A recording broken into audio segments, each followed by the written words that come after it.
ಚಂದನ creations ಹೊಲತಾಳು ಅರ್ಪಿಸುವ Siddhagiri YouTube ಚಾನಲ್ಗೆ ಸುಸ್ವಾಗತ. ಆತ್ಮೀಯರೇ, ನಾವಿಂದು ತುಮಕೂರು ಜಿಲ್ಲೆಯ ತುಮಕೂರು ತಾಲ್ಲೂಕಿನ ನವಿಲೆಹಳ್ಳಿ ಗ್ರಾಮದಲ್ಲಿ ವಾಸವಾಗಿರುವ ಆತ್ಮೀಯರು, ಸ್ನೇಹಿತರು, ಬಂಧುಗಳು, ಹಿತೈಷಿಗಳು ಆದ ಸರಳ ಸಜ್ಜನಿಕೆಯ ವ್ಯಕ್ತಿತ್ವದ ಶ್ರೀ ನರಸಿಂಹಯ್ಯನವರ ಮನೆಗೆ ಭೇಟಿ ಕೊಡುತ್ತಿದ್ದೇವೆ. ಆತ್ಮೀಯರು ಅತ್ಯಂತ ತುಂಬು ಜೀವನ ನಡೆಸಿದಂತಹವರು.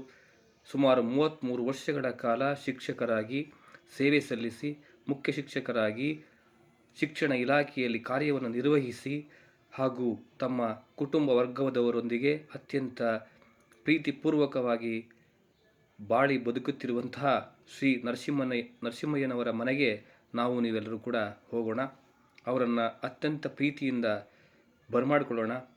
ಶ್ರೀ ನರಸಿಂಹಯ್ಯನವರು ಅತ್ಯಂತ ಸರಳ ಸಜ್ಜನಿಕೆಯ ವ್ಯಕ್ತಿತ್ವದವರು, ಅಪಾರ ದೈವಭಕ್ತರು ಹಾಗೂ ಅಚ್ಚುಕಟ್ಟಾದ ಕಾರ್ಯವನ್ನು ನಿರ್ವಹಿಸುವಂಥವರು. ಚಿಕ್ಕ ಮಕ್ಕಳಿಗೆ ಪುಟಾಣಿಗಳನ್ನು ಅತ್ಯಂತ ಪ್ರೀತಿಯಿಂದ ನೋಡಿಕೊಳ್ಳುವಂತಹವರು. ಇಡೀ ಸಮುದಾಯದ ಆದರ್ಶ ವ್ಯಕ್ತಿಗಳಾಗಿ ಬಾಳುತ್ತಿರುವಂತಹ ಶ್ರೀ ನರಸಿಂಹಯ್ಯನವರು ಹಾಗೂ ಅವರ ಧರ್ಮಪತ್ನಿಯವರಾದ ಶ್ರೀ ನರಸ ಹನುಮಕ್ಕನವರು ಹಾಗೂ ಅವರಿಗೆ ಆಶ್ರಯವನ್ನು ನೀಡಿದಂತಹ ಶ್ರೀ ಚಿಕ್ಕಮ್ಮನವರನ್ನು ಮತ್ತು ಇಡೀ ಕುಟುಂಬದವರನ್ನು ನಾನು ಬಹಳ ಹತ್ತಿರದಿಂದ ನೋಡಿದ್ದೇನೆ.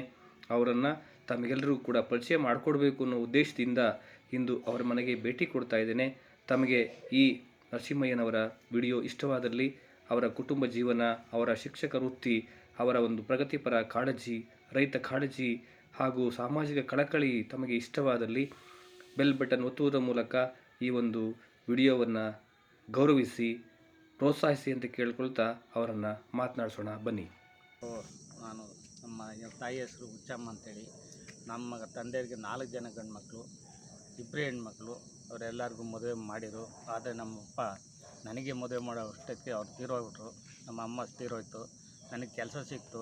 ಅಂದರೆ ಗೌರ್ಮೆಂಟ್ ಕೆಲಸ. ಅಂದರೆ ನಾನು ಸಿದ್ಧಾರ್ಥ ಗಂಗಾಧರಪ್ಪನ ಸ್ಕೂಲಲ್ಲಿ ಇದರಲ್ಲಿ ನಮ್ಮ ಟೀಚರ್ಸ್ನಲ್ಲಿ ಮಾಡ್ಕೊಂಡೆ. 2nd ಕ್ಲಾಸಾಗಿ ಪಾಸ್ ಮಾಡ್ಕೊಂಡು ಆದ ತಕ್ಷಣಕ್ಕೆ ಒಂದು ಕೆಲಸ ನನಗೆ 23 ವರ್ಷಕ್ಕೆ ಕೆಲಸ ಸಿಕ್ಬಿಡ್ತು. ಅಲ್ಲಿಂದ ಕೆಲಸ ಮುಗಿಸ್ಕೊಂಡು ನಾನು ಫಸ್ಟ್ ಅಪಾಯಿಂಟ್ ಶಿವಮೊಗ್ಗ ಜಿಲ್ಲೆ ಸಿಗಂದೂರಿಗೆ ಹೋದೆ. ಅಲ್ಲೊಂದು 3.25 ವರ್ಷ ಅಲ್ಲಿದ್ದು ಟ್ರಾನ್ಸ್ಫರ್ ಮಾಡಿಸ್ಕೊಂಡು ತುಮಕೂರಿಗೆ ಬಂದೆ.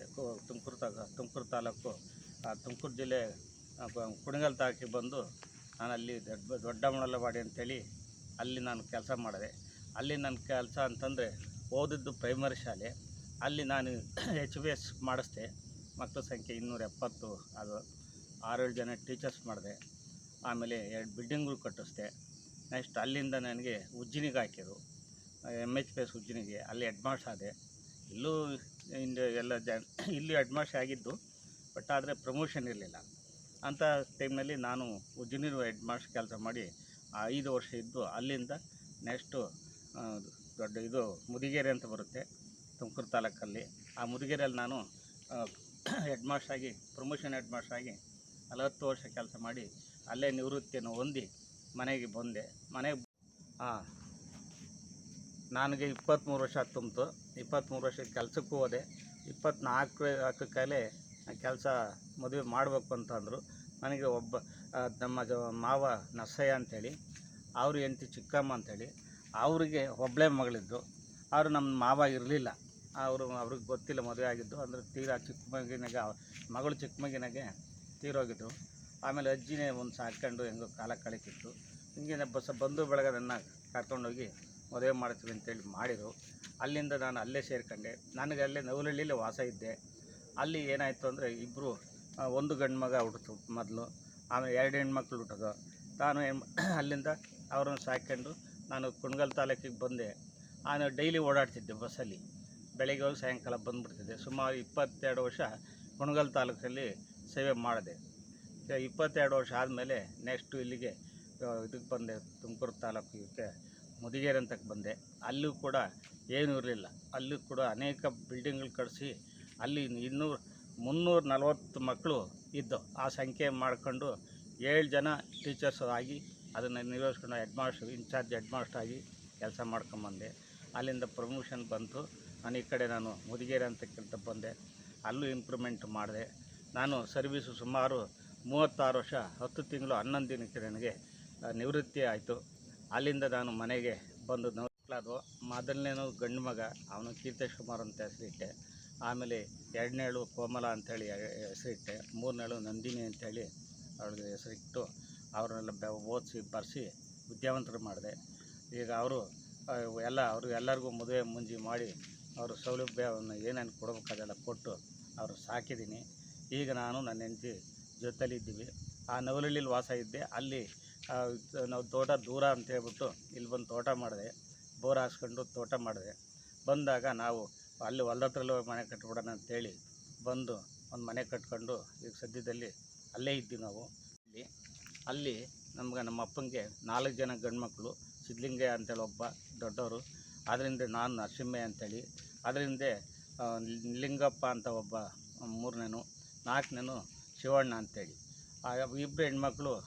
ನಮ್ಮ ಅವಳೇ ದೊಡ್ಡವಳು ನಮ್ಮ ಅಣ್ಣಗಿಂತ, ಮಾಳಮ್ಮ ಅಂತೇಳಿ. ಅದು ಹರಿಯೂರು ಕೊಟ್ಟು ಮದುವೆ ಮಾಡಿರು. ನಮ್ಮ ಅಪ್ಪಾರೇ ಮಾಡಿರು, ನಾವೇನು ಮಾಡಿರಲ್ಲ. ಆಮೇಲೆ ನಮ್ಮ ಚಿಕ್ಕವಳನ್ನ ಈ ಒಡ್ರಳ್ಳಿ ಕೊಟ್ಟು ಮದುವೆ ಮಾಡಿರು. ಸರಿ ಆಯಿತು ಅಂಥೇಳಿ ನಾನು ಅಲ್ಲಿಂದ ನಾನು ಒಬ್ಬನೇ ಆದನಲ್ಲ. ಅವರು ನಮ್ಮ ಅಣ್ಣದ ಸಿದ್ಧಲಿಂಗಯ್ಯನವರು ಊರಾಗೆ ಸೇರ್ಕೊಂಡ್ರು. ಮನೆಯಲ್ಲಿಯೇ ವಾಸ ಇದ್ದರು. ಅವರು ಮೊನ್ನೆ ಕಾಲಾಗಿದೆ ಅಲ್ಲಾದರು. ಇನ್ನು ಇಬ್ಬರು ತಮ್ಮದಿರನ್ನ ನಾನೇ ಸಾಕೊಂಡಿದ್ದೀನಿ ಇಲ್ಲಿ. ಅವ್ರ ಆರೈಕೆ ಕಷ್ಟ ಸುಖ ನೋಡ್ಕೊಂಡು ನನಗೆ ಬರ್ತಕ್ಕಂಥ ಇದರಲ್ಲಿ ವ್ಯವಹಾರ ಮಾಡ್ಕೊಂಡು ಅವರೆಲ್ಲ ಸಾಕೊಂಡು ಅವ್ರಿಗೂ ಒಂದು ಮನೆ ಮಠ ಕಟ್ಟಿಕೊಟ್ಟು ಅನುಕೂಲವಾಗಿ ನೋಡ್ಕೊತಾ ಇದ್ದೀನಿ. ನಾನು ಇನ್ನೇನು ಜೀವನದಲ್ಲಿ ಏನು ಈಗ ಅಡಿಕೆ ಗಿಡ ನಾನು ಬಂದು ಬೋರ್ ಹಾಕ್ಸಾದ್ಮೇಲೆ ತೆಂಗಿನ ಗಿಡ ಅಡಿಕೆ ಗಿಡ ಹಾಕಿದೆ. ಆಲೆ 8-9 ವರ್ಷದ್ದು ಆ ಗಿಡಗಳು 240 ಗಿಡ ಫಸಲಿಗೆ ಬರ್ತೈತೆ. ವರ್ಷಕ್ಕೊಂದು ಸಾರಿ ಆ ಫಸಲನ್ನು ಮಾರ್ತಾಯಿದ್ದೀನಿ. ಇತ್ತೀಚೆಗೆ ಈ ಚಿಕ್ಕ ಗಿಡಗಳನ್ನು ನಾನು ಹಾಕಿ 2.25 ವರ್ಷ ಆಗಿದೆ. ಅದು ಈಗ ಇದನ್ನು ಬೆಳಿಬೇಕಾದ್ರೆ ಇನ್ನು 5 ವರ್ಷ ಬೇಕು. ಅಲ್ಲಿಗೆ ಕನಿಷ್ಠ 6 ವರ್ಷ ಇಂದ ಫಸಲು ಬರ್ತದೆ. ಟೋಟಲಾಗಿ ಒಂದು 750 ಅಡಿಕೆ ಗಿಡ ಮಾಡಿದ್ದೀನಿ. ಟೋಟಲಾಗಿ 60 ತೆಂಗಿನ ಗಿಡ ಬೆಳೆದಿದ್ದೀನಿ. 60 ತೆಂಗಿನ ಗಿಡದಲ್ಲೂ ಚೆನ್ನಾಗಿ ಫಸಲು ಬರ್ತಾಯಿದೆ. ಒಂದು 240 ಅಡಿಕೆ ಫಸಲು ಬರ್ತಾಯಿದೆ. ಇನ್ನು ಉಳಿಕೆ ಗಿಡಗಳು 2.25 ವರ್ಷ, 2 ವರ್ಷ, 1.5 ವರ್ಷ ಹಿಂಗೆ ಹಂತವಾಗಿ ಅದನ್ನು ಮಾಡ್ಕೊಂಬಂದಿರೋದು. ತೊಗರಿ ಗಿಡ ಹಾಕಿದ್ದೀನಿ. ಅದು ಮನೆಗೆ ಖರ್ಚಿಗೆ ಅಂತೇಳಿ ತರಕಾರಿಗೆ ಅಂತ ಹಾಕಿದ್ದೀನಿ. ಮತ್ತು ಗೆಣಸನ್ನು ಒಂದು ಕಡಗಿನಲ್ಲಿ ಹಾಕಿದ್ದೀನಿ. ನಾವು ಅಡಿಕೆ ಗಿಡದ ಕಡಗನ್ನು ಮಾಡಿ ಅದಕ್ಕೆ ನಾವು ಗಿಡ ಮಿಶ್ರ ಬೆಳೆಯನ್ನು ಬೆಳೀತಾ ಇದ್ದೀನಿ. ಜೊತೆಗೆ ಅದ್ರ ಬರ್ತಕ್ಕಂಥ ಎಲೆಗಳನ್ನ ಅದಕ್ಕೆ ಕಡೆಗೆ ಹಾಕಿ ಗೊಬ್ಬರ ಮಾಡಿದ್ದೀನಿ. ಆ ಗೊಬ್ಬರದ ಚೆನ್ನಾಗಿ ಅದೇ ಕೊಳೆತು ಬಿದ್ದು ಇದಾಗಿ ಎರೆಹುಳುಗಳು ಚೆನ್ನಾಗಿ ಉತ್ಪತ್ತಿಯಾಗಿ ನಮಗೆ ಫಸಲು ಚೆನ್ನಾಗಿ ಕೊಡ್ತದೆ. ಹಾಗಾಗಿ ನಾವು ಯಾವುದೇ ಥರವಾಗಿ ಸಿಪ್ಪೆಗಳನ್ನು ವೇಸ್ಟಾಗಿ ಬಿಸಾಕಲ್ಲ. ನಾನು ತೋಟಕ್ಕೆ ಹಾಕಿ ಹಳ್ಳಕ್ಕೆ ಹಾಕಿ ಅದನ್ನು ಮುಚ್ತೀನಿ. ಇನ್ನೂ ಒಂದು ಹಳ್ಳ ಒಡೆಸಿ ತುಂಬಿದ್ದೀನಿ. ಅದು ಬತ್ತಿ ಈ ಥರ ನಮಗೆ ನಮ್ಮದರಲ್ಲೇ ನಾವು ಕಸ ಕಡ್ಡಿ ಹಾಕಿ ಕೊಳೆಸಿ ಅದನ್ನೇ ತೆಗೆದು ನನ್ನ ಗಿಡಕ್ಕೆ ನಾನು ಹಾಕ್ತಾಯಿದ್ದೀನಿ. ಈಗ ಇದು ನಮಗೆ ಫಸಲು ಚೆನ್ನಾಗಿ ಬಂದಿದೆ. ತೆಂಗಿನಕಾಯಿ ಫಸಲು ಬಂದಿದೆ, ಕೆಲವು ಗಿಡದಲ್ಲಿ ಬಂದಿಲ್ಲ. ಏನೇ ಆದರೂ ಕೂಡ ನಮಗೆ ರೈತ ಕೆಲಸಕ್ಕೆ ನಾನು ಸರ್ಕಾರಿ ಉದ್ಯೋಗದಲ್ಲಿದ್ದರೂ ಕೂಡ ಆದಮೇಲೆ ಈ ಕೆಲಸ ಶುರು ಮಾಡಿದ್ದು. ರೈತನ ಕೆಲಸ ನಾನು ಸಾಕಷ್ಟು ಕಷ್ಟಪಟ್ಟು ಮಾಡ್ತಾಯಿದ್ದೀನಿ. ನನ್ನ ಮಕ್ಕಳಿಗೆ ಅನುಕೂಲ ಆಗಲಿ ಅಂತೇಳಿ ನಾನು ಒಂದು ಸಣ್ಣ ಮನೆ ಮಾಡಬೇಕು ಅಂತ ಮನಸ್ಸಾಯ್ತು. ಯಾಕಪ್ಪ ಅಂದರೆ ಮರದಡಿಯಲ್ಲಿ ಇಟ್ಕೊಂಡು ನಾವು ಕಾಲ ಕಳ್ಕೊಂಡು ಹೋಗ್ತಿದ್ದೋ.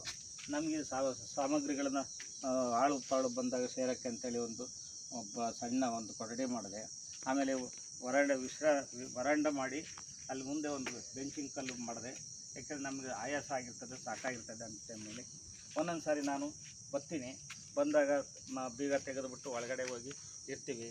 ಆಮೇಲೆ ನೆಕ್ಸ್ಟು ಒಂದೊಂದು ಸಾರಿ ಹಸುವಾದಾಗ ನಾವು ಇಲ್ಲೇ ಪಾತ್ರೆ ಮಾಡ್ಕೊಂಡಿದ್ವಿ, ಅಡುಗೆನೂ ಮಾಡ್ತೀವಿ. ಹೀಗೆ ಬೇಕಾದಾಗ ಅಡುಗೆ ಮಾಡ್ಕೊಂಡು ತಿಂದ್ಕೊಂಡು ಹೋಗ್ತೀವಿ.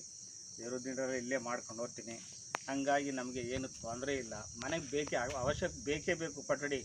ಇಲ್ಲ ಅಂತಂದರೆ ನಾವು ಮಳೆ ಬಂದಲ್ಲಿ ಹೋಗೋಣ, ನಾಳೆಗೆ ನಾವು ಅದರೊಳಗೆ ಸಾಮಗ್ರಿಗಳು ತುಂಬ್ಕೊಂಡಿದ್ದೀನಿ. ಬಂದಾಗ ಬಾಗಿಲು ತೆಗೆದು ತಕ್ಕೊಂಡು ಕೆಲಸ ಮಾಡಿ ನಾವು ಅಲ್ಲೇ ಇದ್ಬಿಟ್ಟು ಮನೆ ಕಡೆಗೆ ಹೋಗ್ತೀವಿ. ಹಂಗಾಗಿ ಇದು ಅವಶ್ಯಕವಾಗಿ ರೈತರಿಗೆ ಬೇಕೇ ಬೇಕು. ಚಿಕ್ಕದಾಗಲಿ ದೊಡ್ಡದಾಗಲಿ ಒಂದು ನೀಟಾಗಿ ಇರಬೇಕು. ನನ್ನ ಕೆಲಸ ಏನಪ್ಪ ಅಂದರೆ ನೀಟಾದ ಕೆಲಸನೇ ಮಾಡಬೇಕು ಅಂತ ನನ್ನ ಉದ್ದೇಶ. ಅಂತಂದರೆ ಮಿಶ್ರ ಬೆಳೆ ಅಂತಂದರೆ ನಾವೀಗ ತೋಟದಲ್ಲಿ ತೆಂಗು, ಅಡಿಕೆ, ಪಪ್ಪಾಯಿ ಗಿಡ, ಜೊತೆಗೆ ಇದು ಕರಿಬೇವಿನ ಗಿಡ ಒಂದು 10-15 ಕರಿಬೇವಿನ ಗಿಡ ಮಾಡಿದ್ದೀನಿ. ಇದು ಪಪ್ಪಾಯಿ ಗಿಡ ಮಾಡಿದ್ದೀನಿ. ಆಮೇಲೆ ನೆಕ್ಸ್ಟು ನುಗ್ಗೆ ಮರಗಳು ಬೆಳೆಸಿದ್ದೀನಿ. ಯಾಕೆ ಇವೆಲ್ಲ ಮಾಡಬೇಕು ಅಂದರೆ ರೈತನಿಗೆ ತುಂಬ ಅಗತ್ಯವಾದ್ದು. ಮಿಶ್ರ ಬೆಳೆ ಒಂದೇ ಬೆಳೆಗಿಂತ ಮಿಶ್ರ ಬೆಳೆ ಮಾಡ್ತಕ್ಕಂಥದ್ದು ತುಂಬ ಉಪಯೋಗ ಆಗ್ತಕ್ಕಂಥದ್ದು.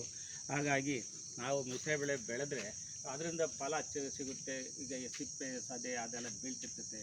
ನಮ್ಮ ಜೀವನಕ್ಕೂ ಬರೀ ದೊಡ್ಡ ಬೆಳೆಯಲ್ಲೇ ಅಲ್ಲ, ಎಲ್ಲ ಬೆಳೆಗಳಲ್ಲೂ ಇದು ನಮಗೆ ಫಸಲು ಕೊಡ್ತದೆ ಅಂತಲೇ ನಾನು ಮಾಡ್ತಾ ಇರೋದು. ಇದನ್ನು ಮಿಶ್ರ ಬೆಳೆ ಬೆಳೆಯೋದ್ರಿಂದ ರೈತರಿಗೆ ತುಂಬ ಒಳ್ಳೆಯದಾಗುತ್ತೆ. ಯಾಕೆಂದರೆ ನಮ್ಮ ತೋಟದಲ್ಲಿ ನಾನೇ ಬೆಳೆದಿದ್ದು ನಾನು ಇನ್ನೂವರೆಗೆ ಕೊಡ್ಬೋದು ಅಂಥೇಳಿ ನನ್ನ ಉದ್ದೇಶ. ಕೊಟ್ಟು ನಾವು ತಿನ್ಬೋದಲ್ಲ ಅಂಥೇಳಿ ಈ ಮಿಶ್ರ ಬೆಳೆಗೆ ನಾನು ತುಂಬ ಒತ್ತು ಕೊಡ್ತಾಯಿದ್ದೀನಿ. ಯಾಕೆಂತಂದರೆ ಬರೀ ತೆಂಗು ಈ ಗಿಡಗಳಂತ ಸಾಲದು ಅಂಥೇಳಿ ಮಿಶ್ರ ಬೆಳೆ ಹಾಕಿದ್ರಿಂದ ನಮಗೆ ಗೊಬ್ಬರ ಚೆನ್ನಾಗಿ ಬೀಳ್ತದೆ. ಅದೇ ಗೊಬ್ಬರನ ನಾನು ಜಮೀನಿಗೆ ಹಾಕ್ತೀನಿ. ಈ ಗಿಡಗಳು ಹಾಕ್ಬೇಕು ಅಂತಂದರೆ ನಾವು ಎಲ್ಲಿ ಅಂದರೆ ಅಲ್ಲಿ ಹಾಕ್ಬಾರ್ದು, ಒಂದು ಲೈನಿಗೆ ಇರಬೇಕು. ಬದುವಿನ ಪಕ್ಕದಾಗೆ ಇಂಥ ಗಿಡಗಳನ್ನು ಹಾಕಿದರೆ ಒಂದು ನಮಗೆ ಚೆನ್ನಾಗಿರ್ತದೆ ಅಂಥೇಳಿ. ಎಲ್ಲೆಂದ್ರೆ ಅಲ್ಲೇ ಹಾಕಿದರೆ ರೈತನಿಗೆ ಅಂಥ ಉಪಯೋಗ ಆಗೋಲ್ಲ. ಹಾಗೆ ಅವನು ಬೇಕಾದಷ್ಟು ಅನುಕೂಲ ಪಡೆಯೋ ಹೋಗ್ತದೆ ಓಡಾಡೋಕ್ಕೆ. ಮತ್ತು ಇನ್ನು ನಾವು ಮಧ್ಯದಲ್ಲಿ ಉಳಿದ ಖಾಲಿ ಜಮೀನಲ್ಲಿ ಮಧ್ಯೆ ಏನೋ ರಾಗಿನೂ ಹಾಕ್ತೀನಿ, ಆಮೇಲೆ ಜೋಳನೂ ಹಾಕ್ತೀನಿ, ತರಕಾರಿನೂ ಬೆಳಿತೀನಿ. ಅದರೊಳಗೆ ಮಿಶ್ರ ಬೆಳೆ ಅದು ಎಲ್ಲ ಗಿಡಗಳಿದ್ರೂ ಕೂಡ ಸೊಪ್ಪು ಬೆಳಿತೀನಿ, ಆಮೇಲೆ ಜೋಳನೂ ಹಾಕ್ತೀನಿ. ಈ ರೀತಿ ನಾನು ಬೆಳೆ ಡ್ರಿಪ್ ಇರಿಗೇಷನ್ ಬಗ್ಗೆ ಸ್ವಲ್ಪ ತಿಳಿಸಿ ಸರ್. ಪ್ರಾರಂಭ ಮಾಡಬೇಕು ಅಂತಂದರೆ ಅವನ ಜಮೀನಲ್ಲಿ ಎಲ್ಲ ಗಿಡಗಳಿಗೂ ಅನುಕೂಲ ಆಗೋಂಥದ್ದು ಡ್ರಿಪ್ ಮಾಡಬೇಕು. ಡ್ರಿಪ್ ಮಾಡೋದ್ರಿಂದ ನಮಗೆ ಶ್ರಮ ಕಡಿಮೆ ಆಗುತ್ತೆ. ಮುಂಚೆ ಎಲ್ಲ ರೈತ ಏನು ಮಾಡ್ತಿದ್ದ, ಅಗದ್ಬಿಟ್ಟು ನೀರು ಹಾಯಿಸ್ಕೊಂಡು ಹೋಗ್ತಿದ್ದ. ಅವನಿಗೆ ಇಡೀ ದಿನವೇ ಅವನಿಗೆ ಸಾಕಾಗ್ತಿತ್ತು. ಅವನೇ ಮಾಡ್ದ ಒಳ್ಳೆ ಕೆಲಸ ಅಂತಂದರೆ ಡ್ರಿಪ್ ಮಾಡೋದ್ರಿಂದ ತುಂಬ ಅನುಕೂಲ ಆಗುತ್ತೆ. ಅದ್ರ ಮಧ್ಯದಲ್ಲಿ ಸೊಪ್ಪು ಬೆಳಿಬೋದು, ತರಕಾರಿ ಬೆಳಿಬೋದು, ಗಿಡ ಮರಗಳ ಜೊತೆಲಿ ಅವನು ಓಡಾಡ್ಬೋದು, ಶ್ರಮ ಕಡಿಮೆ ಆಗುತ್ತೆ. ರೈತನಿಗೆ ತುಂಬ ಉಪಯೋಗ ಆಗ್ತಕ್ಕಂಥದ್ದು. ನೀರು ವೇಸ್ಟ್ ಆಗೋಲ್ಲ, ಪೋಲಾಗಲ್ಲ. ಜೊತೆಗೆ ನಮಗೆ ಯಾವಾಗ ಬೇಕೋ ಆವಾಗ ಆನ್ ಮಾಡಿದರೆ ಆ ಡ್ರಿಪ್ಪನ್ನು ನೀರಲ್ಲಿ ಹೋಗಿ ನಮಗೆ ಅಲ್ಲಿ ಕೊಡ್ತಾ ಇರ್ತದೆ. ಅಂಥ ಸಂದರ್ಭದಲ್ಲಿ ನೋಡಿ, ಇದು ನಾನು ಡ್ರಿಪ್ ಮಾಡೋನು ರೈತ. ಆ ರೈತಿಗೆ ಏನು ಅನುಕೂಲಪ್ಪ ಅಂದರೆ ಶ್ರಮ ಕಡಿಮೆ ಆಯಿತು, ನೀರು ಚೆಲ್ತಾ ಇರ್ತೈತೆ ಅಲ್ಲಿ, ತನ್ನ ಪಾಡಿಗೆ ನನಗೆ ಅದು ಬೆಳೆ ಕೊಡ್ತಾ ಇರ್ತೈತಿ. ಅದಕ್ಕೆ ಗೊಬ್ಬರ ಗೋಡು ನಾವು ಹಾಕ್ಕೊಂಡು ನೋಡ್ಕೊಂಡ್ರೆ, ಈಗ ಸೊಪ್ಪು ಹಾಕೋರಿಲ್ಲಿ ಸೊಪ್ಪು ಹಾಕ್ಕೊಂಡಿದ್ದೀವಿ ಮಧ್ಯದಲ್ಲಿ. ಹೀಗೆ ಡ್ರಿಪ್ಪು ತುಂಬ ಉಪಯೋಗ ಆಗಿರೋದ್ರಿಂದ ಪ್ರತಿಯೊಬ್ಬರು ಇದನ್ನು ಮಾಡೋದು ತುಂಬ ಸೂಕ್ತ. ಅಂದರೆ ಹಣವಾಗಿ ನಮ್ಮ ಶ್ರಮ ಕಡಿಮೆ ಮಾಡ್ಕೋಬೇಕು ಬಿಟ್ಟರೆ ಬೇರೆ ಏನು ಮಾಡ್ಕೋಬಾರ್ದು. ಆಯಿಸೋದು ಪಾಯಿಸೋದು ಅದೆಲ್ಲ ಮಾಡೋಕ್ಕೆ ಹೋದ್ರೆ ತುಂಬ ಶ್ರಮ ಆಗುತ್ತೆ, ಆಯಾಸನೂ ಆಗುತ್ತೆ. ಇದು ಬೋರ್ನಲ್ಲಿ ನೀರು ಆನ್ ಮಾಡಿದ್ರೆ ಒಂದು 6 ಗಂಟೆ ಟೈಮ್ಗೆ ಎಲ್ಲ ಕಡೆಗೂ ಸರ್ಕ್ಯೂಟ್ ಆಗುತ್ತೆ. ಆವಾಗ ನಮಗೆ ಈ ರೀತಿ ಡ್ರಿಪ್ ಮಾಡೋದು ತುಂಬ ಅನುಕೂಲ, ರೈತರು ಅನುಕೂಲ ಆಗುತ್ತೆ. ನಮಗೆ ಅದೇನಪ್ಪ ಅಂದರೆ ಯಾರೇ ತೋಟ ಮಾಡಿದ್ರು ಕೂಡ ಡ್ರಿಪ್ಪನ್ನು ಮಾಡಿ ಸಬ್ಸಿಡಿ ಸಿಗುತ್ತೆ ಸರ್ಕಾರದಲ್ಲಿ. ಒಂದು 50%, 70% ಈ ರೀತಿ ಸಬ್ಸಿಡಿ ಸಿಗುತ್ತೆ. ನಾವು ಯಾಕೆ ಮಾಡಬಾರ್ದು ಇದನ್ನು ಅಂತಕ್ಕಂಥದ್ದು ಆಲೋಚನೆ ಮಾಡಬೇಕು. ಪ್ರತಿಯೊಬ್ಬರು ಕೂಡ ಡ್ರಿಪ್ ಮಾಡೋದ್ರಿಂದ ತುಂಬ ಅನುಕೂಲ ಇರ್ತದೆ. ಜೊತೆಗೆ ಸರ್ಕಾರಿ ಸೌಲಭ್ಯ ಕೊಡ್ತಾರೆ. ಉಳುಮೆ ಮಾಡೋಕ್ಕೆ ತಿಪ್ಪೆ ಗೊಬ್ಬರ ತಯಾರಿಕೆಯ ಬಗ್ಗೆ ಏನು ಮಾಡಿದ್ದೀರಿ ಸರ್? ತೆಂಗಿಗೆ ಆಗಲಿ, ಯಾವ್ದಕ್ಕಾರ ಆಗಲಿ ಅಷ್ಟಕ್ಕೆ ನೀವು ಬಳಸ್ಕೊಂಡ್ರೆ ಖಂಡಿತ ಇದರಿಂದ ಸಾರ್ಥಕ ಆಗ್ತದೆ. ಯಾರೂ ಕೂಡ ಕಸ ಕಡ್ಡಿಗಳನ್ನು ಹೊರಗಡೆ ಹಾಕಬಾರ್ದು. ತನ್ನ ಹೊಲದಲ್ಲೇ ಹಾಕಿ ಅದನ್ನು ಕೊಳೆಸಿ ಅದನ್ನು ಗಿಡಗಳಿಗೆ ಹಾಕಿ ಬೆಳೆದ್ರೆ ತುಂಬ ಅನುಕೂಲ ಇರ್ತದೆ. ನಮಗೆ ಎಷ್ಟೋ ಗೊಬ್ಬರ ಉಳಿತಾಯ ಆಯಿತು. ಈಗ ಎಲ್ಲ ಬಿದ್ದಿರೋ ಸೊಪ್ಪು ನಾನು ಯಾಕೆ ಹಾಕಿದ್ದೀನಿ ಇಲ್ಲಿ ಅಂತ ಯೋಚನೆ ಮಾಡಬೇಕು. ಅದು ಇವತ್ತೆಲ್ಲ ನಾಳೆಗೆ ಒಳ್ಳೆ ಗೊಬ್ಬರ ಕೊಡ್ತದೆ, ಒಳ್ಳೆ ರಾಸಾಯನಿಕ ಗೊಬ್ಬರಕ್ಕಿಂತ ಚೆನ್ನಾಗಿರ್ತದೆ. ಖಂಡಿತ ಅವರು ಅನುಕೂಲ ಆಗುತ್ತೆ, ಅವ್ರ ತೋಟದಲ್ಲೇ ಅನುಕೂಲ ಆಗ್ತದೆ. ಯಾವುದೇ ನೋಡಿ ಎಷ್ಟೊಂದು ವ್ಯವಸ್ಥೆ ಮಾಡಿದ್ದೀವಿ ಅಂತಕ್ಕಂಥದ್ದನ್ನು ಈ ರೀತಿ ಪ್ರತಿಯೊಬ್ಬರೂ ಮಾಡತಕ್ಕಂಥದ್ದು ಒಳ್ಳೆಯದು. ಕೃಷಿ ಹೊಂಡ ಬಗ್ಗೆ ತಿಳಿಸಿ ಸರ್. ತಮ್ಮ ಜಮೀನಲ್ಲಿ ಒಂದು ಚಿಕ್ಕದಾಗಿ ಅಥವಾ ದೊಡ್ಡದಾಗಿ ಒಂದು ಕೃಷಿ ಹೊಂಡ ಮಾಡ್ಕೋಬೇಕು. ಯಾಕಪ್ಪ ಅಂದರೆ ಅಲ್ಲಿ ನೀರು ಸ್ಟಾಕ್ ಮಾಡ್ಕೋಬೋದು, ನಾವು ಬೇರೆ ಬೇರೆ ಕಡೆಗೆ ಪೈಪ್ ಮುಖಾಂತರ ತಗೊಂಡು ಹೋಗ್ಬೋದು. ಇದು ಕೃಷಿ ಹೊಂಡ ತುಂಬ ಅನುಕೂಲ. ಪ್ರತಿಯೊಬ್ಬ ರೈತನೂ ಕೂಡ ಇಂಥ ಹೊಂಡಗಳನ್ನು ನಮ್ಮ ಜಮೀನಲ್ಲಿ ಎಲ್ಲಿ ನಮ್ಮ ಬೋರ್ ಇದ್ದಿದ್ರೂ ಪರವಾಗಿಲ್ಲ, ಮಳೆ ನೀರಾರು ಬಂದು ಸೇರೋ ಅಂಥ ಜಾಗದಲ್ಲಿ ಆ ಹೊಂಡ ತೆಗೆದುಬಿಟ್ರೆ ಅಲ್ಲಿಂದ ನೀರು ಅನುಕೂಲವಾಗಿರ್ತದೆ, ಬೋರ್ಗಳಿಗೆ ಸೋರ್ಸಸ್ ಸಿಗುತ್ತೆ. ಜೊತೆಗೆ ಇಂಥ ಹೊಂಡಗಳು ರೈತನ ತುಂಬ ಅಗತ್ಯವಾಗಿ ಬೇಕೇ ಬೇಕು. ಇವತ್ತು ಅದು ಹೊಂಡನ ಬಳಸ್ಕೊತ ಇಲ್ಲ. ಯಾಕಪ್ಪ ಅಂತಂದರೆ ಡ್ರಿಪ್ಗಳು ಮಾಡಿದಾದ್ಮೇಲೆ ಈಗ ಹೊಂಡನ ಖಾಲಿ ಮಾಡ್ಕೊಂಡು ಅದು ಕೆಲವು ಗಿಡಗಳನ್ನು ಹಾಕ್ಕೊಂಡು ಅದರಲ್ಲೂ ಬೆಳ್ಕೊತಾ ಇದ್ದೀವಿ. ಇದು ರೈತನ ಕೆಲಸ. ಯಾಕಪ್ಪ ಅಂದರೆ ತುಂಬ ಅಮೂಲ್ಯವಾದ ಒಂದು ಸೇವೆ ಅಂತ ಇಟ್ಕೊಂಡು ಪ್ರತಿಯೊಬ್ಬ ರೈತರು ಕೂಡ ತನ್ನ ತೋಟಗಳಲ್ಲಾಗಲಿ ಜಮೀನು ಬರೀ ಖಾಲಿ ಜಮೀನೇ ಆಗಿರಲಿ, ಬಟ್ ಆ ಹೊಂಡ ಮಾಡ್ಕೊಂಡ್ರೆ ಅದರೊಳಗೆ ಏನಾದ್ರೂ ನೀರು ಮಳೆ ನೀರೇ ಬಂದು ಶೇಖರಣೆ ಆಗುತ್ತೆ. ಆವಾಗ ನಮಗೆ ತುಂಬ ನಮ್ಮ ಭೂಮಿಲೇ ನಿಂತಿರೋದ್ರಿಂದ ಗಿಡಗಳಿಗೆ ತಂಪಾದ ಇದು ನಿಲ್ತದೆ. ಹಾಗಾಗಿ ಪ್ರತಿಯೊಬ್ಬರು ಕೂಡ ರೈತರು ಏನೇ ಆದರೆ ತೋಟಗಳಲ್ಲಿ ಒಂದು ಕೃಷಿ ಹೊಂಡ ಅಗತ್ಯವಾಗಿ ಮಾಡಲೇಬೇಕು. ರೈತನ ಜಮೀನಲ್ಲಿ ಬೋರನ್ನು ನಾನು ಸಬ್ಸಿಡಿ ಅಂತ ಅಲ್ಲಿ ಮಾಡಿಸಿದ್ದು. ನಾನು ಗೌರ್ಮೆಂಟು ಎಲ್ಲ ಪೈಪ್ಗಳೆಲ್ಲ ಕೊಡ್ತು, ಅದೇ ಸ್ವತಃ ಬಂದು ಬೋರ್ ಹಾಕಿ ಅದೇ ಕೊತ್ತಂಬರಿ ಸೊಪ್ಪು ಡ್ರಿಪ್ಪಾಗೆ ಎಲ್ಲ ಬೆಳೀತಾ ಇದ್ದೀನಿ. ಹೂವಿನ ಗಿಡ ಎಲ್ಲ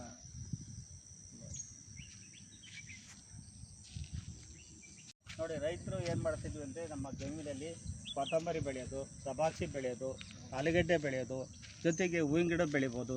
ನೋಡಿ, ಸಾಲಿಗೆ ಈ ಥರ ಸೈಡ್ ಬದಿನ ಮಗ್ಳಿಗೆ ತೊಗರಿ ಗಿಡ ಬೆಳಿತೀವಿ ಮನೆ ಖರ್ಚಿಗೆ. ಇವೆಲ್ಲ ಮಾಡಿದ್ರೆ ಈ ಕೊತ್ತಂಬರಿ ಕನಿಷ್ಠ 1 ತಿಂಗಳ ಒಳಗೆ ಬೀಳ್ತತೆ. ಇಂಥ ಹೂವಿನ ಗಿಡ ಬೆಳೆಯೋದ್ರಿಂದ ನಮಗೆ ದುಡ್ಡು ಸಿಗುತ್ತೆ. ಅವಕ್ಕೆ ಈ ರೀತಿ ಡ್ರಿಪ್ ಮಾಡ್ಕೊಂಡು ಹೋಗ್ತಾ ಇದ್ದರೆ ಅವು ತನ್ನಷ್ಟಕ್ಕೆ ತಾನೇ ಬೆಳ್ಕೊತಾ ಇರ್ತವೆ. ಅದಕ್ಕೆ ಗೊಬ್ಬರ ಗೋಡು ಕೊಟ್ಕೊಂಡು ನೀಟಾಗಿ ಮಾಡಿದರೆ ಅದು ಉಪಯೋಗ ಆಗ್ತದೆ. ನಾವು ಸುಮ್ಮನೆ ಕೂತ್ರೆ ಆಗಲ್ಲ ಅಂಥೇಳಿ ನೋಡಿ ನಾವು ರೈತರು ಒಗಿತಾ ಇದ್ದೀವಿ ನೆಲದಲ್ಲಿ. ಆ ಕಳೆ ಕಸ ತೆಗೆದು ಬಿಸಾಕಿ.